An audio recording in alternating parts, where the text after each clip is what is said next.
Un día de mañana Jesús estaba allí en la sinagoga en Capernaum. De pronto apareció un hombre endemoniado, diciendo: Tú eres el Santo de Dios, ¿a qué viniste? Jesús vio a este muchacho, vio allí una persona prisionera por Satanás, y Jesús le dio libertad. Satanás quería sacar la atención de Jesús para manifestar su poder diabólico. Sin embargo, Cristo lo libertó. Lo importante de esta historia es que hombres, ángeles y demonios decían que Jesús es santo. ¿Quién es un santo? Hoy vemos en muchas iglesias imágenes diciendo que ellos son santos. ¿Cuál es el concepto que tienes de santidad?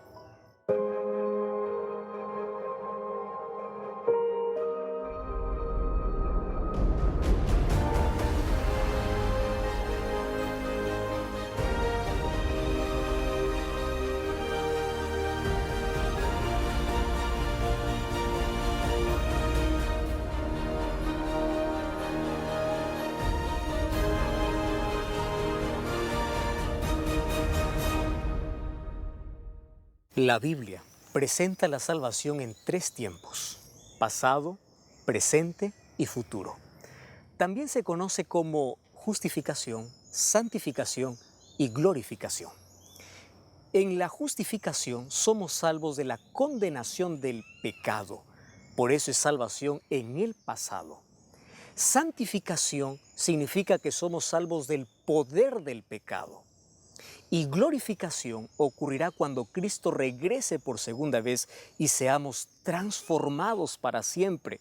Significa que allí seremos salvos de la presencia del pecado. Cuando hablamos de la salvación, entonces hablemos de estos tres tiempos: justificación en el pasado, santificación en el presente, glorificación en el futuro. Somos salvos de la condenación, del poder y de la presencia del pecado. Jesús es el maestro por excelencia. La manera como él colocaba las mayores lecciones en el corazón era a través de las parábolas. Y un día, hablando de el crecimiento en gracia y la manera como debemos relacionarnos con él, nos contó en San Juan capítulo 15, versículo 1: Yo soy la vid verdadera y mi Padre es el labrador. Aquel que permanece en mí, éste lleva mucho fruto, porque separado de mí, nada podréis hacer. Los cristianos necesitamos comprender que separados de Cristo no tenemos vida. Todo ser humano necesita entender que es imposible que haya fruto bueno, a menos que uno no puede estar unido a Jesús. Así como cuando una rama está separada del tronco, ésta no puede más tener vida ni dar fruto. El ser humano sin Cristo tampoco puede crecer en gracia, no puede hacer nada. La pregunta es: ¿cómo podremos crecer entonces en gracia y estar más cerca de Jesús? ¿Cómo podremos desarrollar mejor nuestro relacionamiento con Él? Romanos 1:17 dice: el justo por la fe vivirá. Y esa fe crece a través del estudio de la Biblia, a través de la oración. Mientras más cerca estemos de Jesús, nosotros tendremos un mayor relacionamiento. La gracia será mayor y al estar unido a Cristo, llegaremos a ser santos como Él.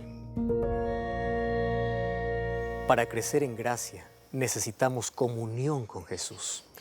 Cada mañana nuestra oración debe ser: Señor, te entrego mis planes, entrego mi vida y quiero ser enteramente tuyo. Mis planes y proyectos los coloco en tus pies y que toda la obra que hoy haga pueda ser hecha en ti. Cuando nosotros dependemos de Dios y nos relacionamos con Él, nuestro carácter cambia. El desarrollo del carácter tiene que ver con dos elementos importantes. En primer lugar, con una conciencia pura y verdadera, de acuerdo a la luz que ésta recibió. En segundo lugar, la obediencia que el ser humano debe tener a esa conciencia. La voluntad es un factor determinante, solo que antes que conociéramos a Jesús, nuestra voluntad estaba bajo el dominio de Satanás. Cuando conocemos a Cristo, Dios coloca en nosotros una nueva naturaleza.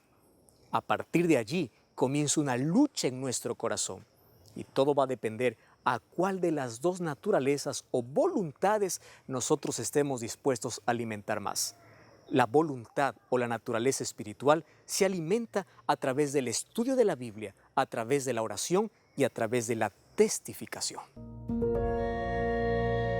El crecimiento espiritual no es muy diferente del crecimiento físico. Para crecer físicamente se necesita alimento, se necesita agua y ejercicio.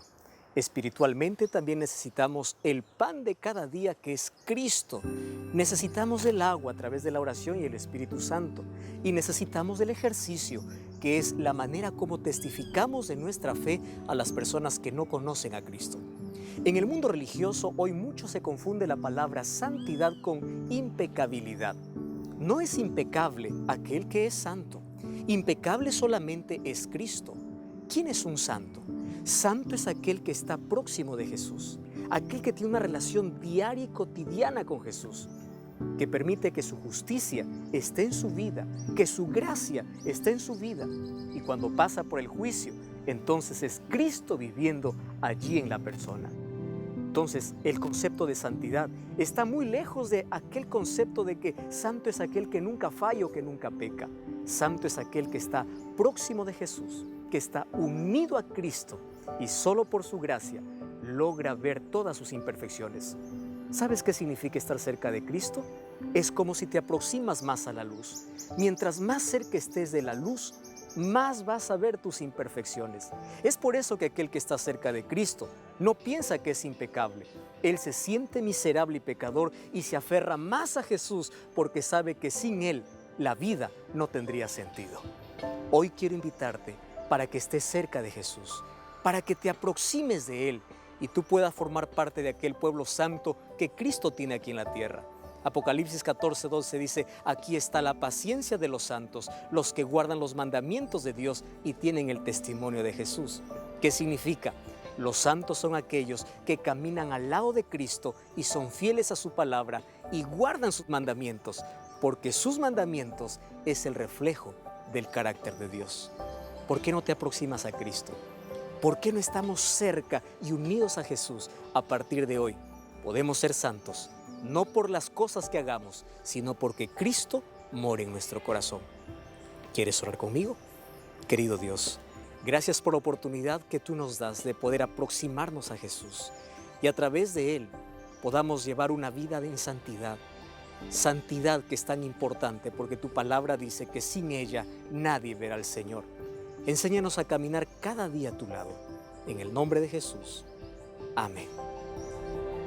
Recuerda que la fe es por el oír y el oír la palabra de Dios, porque la verdad te da libertad y te prepara para la eternidad.